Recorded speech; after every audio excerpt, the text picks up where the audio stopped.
और इतिहास गवाह है, मजबूरियां ही असली ताकत को जन्म देती हैं। ईरान ने समझ लिया है कि अंतर्राष्ट्रीय मंच पर उसके शब्दों की कीमत शून्य है। अब ईरान चोरी छिपे यूरेनियम को नातांज एटमी ठिकाने से शिफ्ट कर रहा है। दरअसल ये ईरान का नया प्लान है, अमेरिका और इजरायल के लिए एक अंतिम संदेश है। ईरान अब शांति समझौतों को महज वक्त काटने का जरिया बना रहा है, जिससे वो युद्ध की तैयारी कर सके। अब खेल बदल चुका है। अब ईरान सुरक्षा नहीं बल्कि दबदबे के युग में प्रवेश कर चुका है। इसके लिए जल्द से जल्द परमाणु ताकत हासिल करना चाहता है। अब पिकेक्स की पहाड़ियों के नीचे हलचल बढ़ गई है। यूरेनियम शिफ्ट किया जा रहा है। ईरान विनाश का ऐसा स्टॉक पाइल बनाने जा रहा है जो आत्मरक्षा का आखिरी कवच है। पहला स्तर हॉर्मुज में सैन्य तैनाती, दूसरा स्तर खर्ग पर सैन्य तैनाती, तीसरा स्तर मिसाइल सिटी में सैन्य तैनाती, चौथा स्तर परमाणु ठिकानों पर सैन्य तैनाती।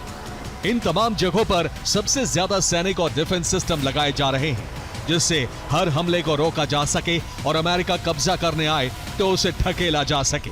यही ईरान का प्लान था, जिसने हमलों के वक्त से तैयारी की थी। साथ ही अतीत के समझौतों ने केवल वक्त खरीदा था, जिससे वो परमाणु कार्यक्रम को धार दे सके। और ईरान ने नया प्लान बना लिया है। अब वो सुरक्षा चक्रव्यूह बना रहा है और इसके लिए परमाणु कार्यक्रम को आगे बढ़ा रहा है। जमीन के 300 फीट नीचे शुरू किया है स्पेशल ऑपरेशन। पिकेक्स माउंटेन के नीचे यह ऑपरेशन चल रहा है। नातांज न्यूक्लियर फैसिलिटी में मलबे में यूरेनियम दबा हुआ है, जिसे निकालने के लिए जेसीबी से मलबा हटाया जा रहा है। 300 फीट नीचे यूरेनियम निकालने का ऑपरेशन जारी है। लगातार मुस्तबा तक इसकी जानकारी पहुंचाई जा रही है। रेस्क्यू टीम ने मलबा हटाकर टनल बना ली है, जिससे यूरेनियम को शिफ्ट करने की तैयारी है। ट्रक के जरिए सीक्रेट रूट से यूरेनियम को गुप्त जगह पर पहुंचाया जाएगा।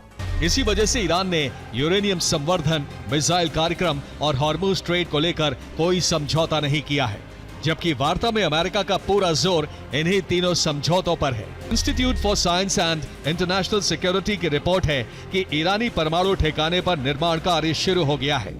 जून के अंत में ली गई सैटेलाइट इमेज से पता चलता है कि ईरान ने संवर्धित यूरेनियम शिफ्टिंग का काम शुरू कर दिया है। बुशहर में भी करीब 2100 किलोग्राम प्लूटोनियम है, जो 200 से अधिक एटम बम बनाने के लिए पर्याप्त है।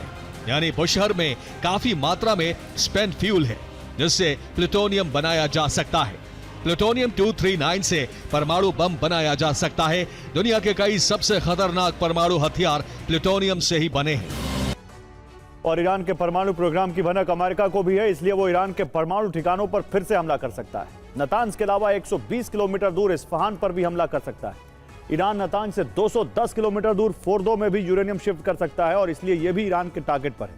नातांज से 280 किलोमीटर दूर अराक एटमी सेंटर पर भी अमेरिका के टारगेट पर है, जहां ईरान की सीक्रेट लैब है। जबकि नातांज से 320 किलोमीटर दूर तेहरान न्यूक्लियर फैसिलिटी पर भी अटैक का खतरा है। यहां ईरान का प्लूटोनियम रखा हो सकता है। अब खतरा दोगुना हो गया है। एक तरफ 450 किलो यूरेनियम और दूसरी तरफ 2100 किलो प्लूटोनियम, यानी 2550 किलो विध्वंसक विस्फोटक पदार्थ ईरान के पास है। स्पेंट फ्यूल से प्लूटोनियम को बाहर निकालने के लिए एक खास केमिकल फैक्ट्री की जरूरत होती है, जिसे रीप्रोसेसिंग प्लांट कहते हैं। रिएक्टरों से जो प्लूटोनियम निकलता है, उसे आमतौर पर रिएक्टर ग्रेड प्लूटोनियम कहा जाता है। परमाणु बम के लिए सबसे बेहतरीन वेपन ग्रेड प्लूटोनियम चाहिए होता है। वैज्ञानिकों का मानना है कि रिएक्टर ग्रेड प्लूटोनियम से भी परमाणु बम बनाया जा सकता है, बस उसे संभालना और डिजाइन करना ज्यादा मुश्किल होता है।